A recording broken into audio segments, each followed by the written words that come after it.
going to start off with color. We click this drop down, and what we need to search for is style. So we'll scroll down until we find style.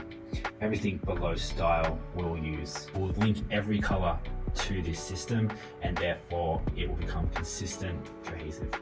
We start off with main colors. Main colors are the colors that you predominantly use throughout your website. The main color, that is just a blue, a dark black, not a pure black, lighter black is easier on the eyes, and a white. Underneath that we have background. Background and surface fit together. Background is the furthest away on the artboard, and surface goes above the background. Surface might be used for buttons, cards. All you need to do is link them to their correct terminology. So success or error. So if there's an error button, you will select this. We'll also have secondary, so you can invert these depending on the style you're after. And then we have text and icon. We've mixed these two together because the less colors, the better. It's more consistent and it's just more aesthetically pleasing.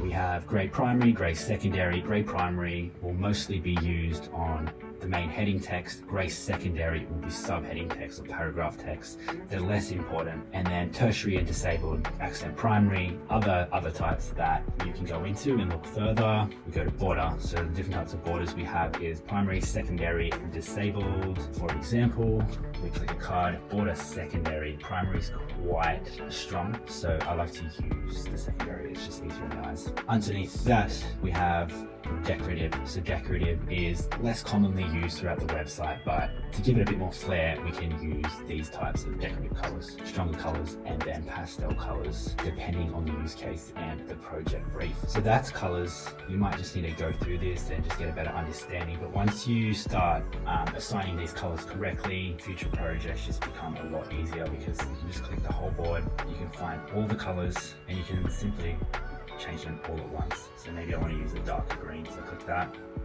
All these greens went darker, black. And then if I click the artboard, I can also click the variable mode theme, and we can change that to orange because everything's linked. Not everything, sorry. I must have changed these. Let's just go main color and click main, and then this one is also not linked. Sorry about that. Let's call that.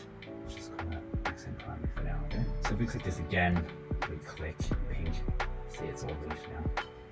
Not the gradient. There's no gradient link in here. So we click indigo, change to indigo. And this way we can toggle through. We can even change the mode, change it to dark mode, and everything will switch across with ease. And if we want to work to our own colors, we can use a color plugin, or we can find what we need to change. So if we want to change the primary main color, primary main, we can unlink that or move it to the bottom. We click this and we can just use the dragger to find the color of preferred choice. So that is colors.